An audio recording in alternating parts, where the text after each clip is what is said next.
A good rainy Tuesday morning to you from the once great Garden State.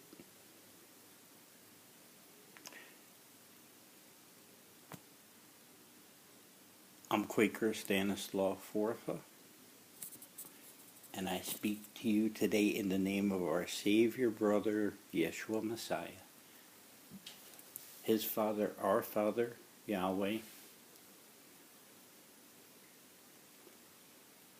and the holiest Spirit ever. The Spirit of love that he gave to this world in the form of his words and his actions and his willingness to lay down his life for another, establishing the pathway from human transition to divine being, the path of love.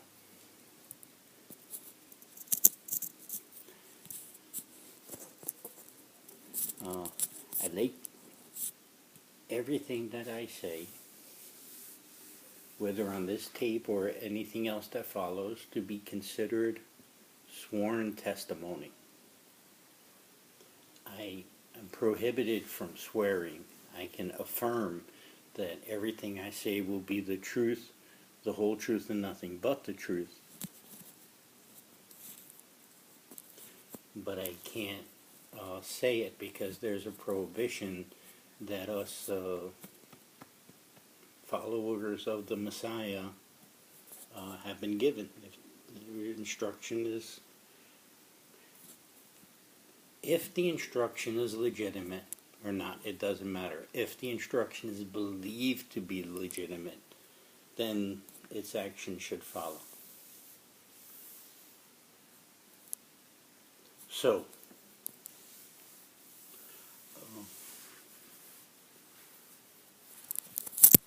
a few points of correction. I've pointed out in the past the symbols of the entities that I have been as loyal to as I could be over the decades. The first is the U.S. battle flag. The original has 340 or so streamers with the names, the locations, and the dates of every battle fought by elements covered as a part of the U.S. Army. And I would like to sincerely apologize for all of them that should not have been fought, and of which there were many. There were battles fought that just didn't have to be, but were anyway. So my sincere apologies for every mistake made. Next is New Jersey state flag. Again, used to be a wonderfully great state. And even Governor Christie recently has shown a human heart, surprisingly. The authorization of, folks like myself, pancreatic cancer spread to the lungs. I don't know exactly how to phrase this, but if I make it to the holidays, beginning in a few weeks, Doc said not likely to see anymore. And that's not a bad thing, considering President Pussy Hands, President-elect Pussy Hands, current situation on the political scene.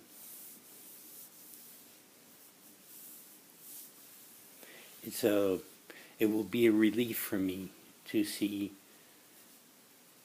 not to see tyranny return here. We chased tyranny out in the form of the British Crown 240-something years ago. We turned them away again after they came back and were upset with that little skirmish of Canada. You know, funny thing about history, the more the time passes, the easier it is to embellish and to forget and to just get it wrong. A lot of people rely upon books and writing and stuff as far as their source of truth and accuracy, but they're mistaken. We live in a time where you cannot even believe what you see. You cannot. For instance, about 10 years ago, there was footage developed, compiled, put together, that showed a plane going into World Trade Center towers, like a cartoon, like an aluminum aircraft that gets knocked down when the bird hits an engine, has all of a sudden got stronger than steel skin everywhere, and it just sank in, and people still accept that. They still accept that as truth. They don't see the cartoon, or they don't want to see the cartoon. It's easier just to accept what you see. So I guess that explains David Blaine. I guess that explains the magicians in this world, and I guess that explains so many among us who are hypnotized by the forces that have orchestrated the American invasion of 2016. Well,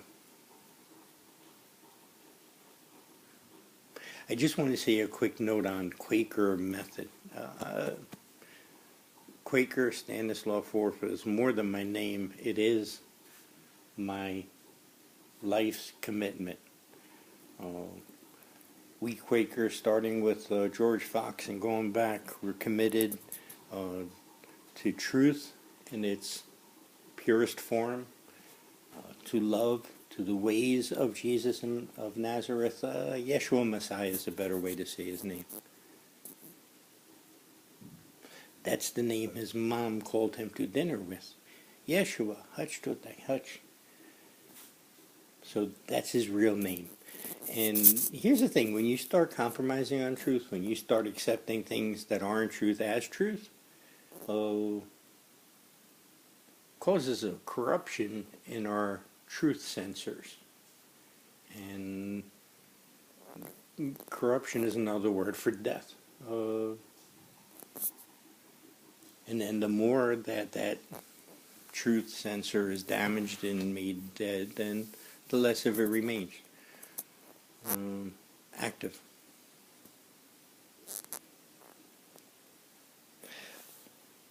Quakers were once called to be silent witnesses of events. It is my belief. I stood with Quakers in Washington Square Park when the terrible mistakes, the terrible bad decisions of the Bush administration was unfolding. Every week, we stood silent vigils, we wore signs, we put ourselves into visible spots. And that was our witness. That's what we were called to do. But I think we're called to do a bit more now. I think we're called to witness and to speak. And I'm sorry to say it, but to fucking lay down our lives if we have to. I'm not saying to kill, because there's a prohibition on killing. There's no doubt about it. And some people say that even if you say bad words, it's like killing, so you shouldn't even say bad words for that reason. But this is a time, as there has been so many times in the past, where we should be willing, we should be accepting the notion that the situation is unacceptable, will not be led in any way, will not support in any way, will lay down my life before President Pussy Hands and his cohort take official powers in this once great nation. A little bit disappointed. I got word that there was a rally today in downtown Newark at the Federal Building, in support of Bernie Sanders' causes and that pipeline trouble out there.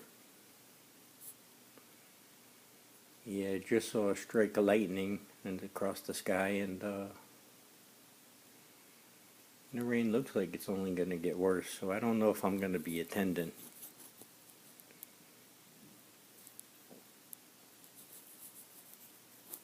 Don't travel as much as I used to. My circle of, well, it's getting smaller and smaller.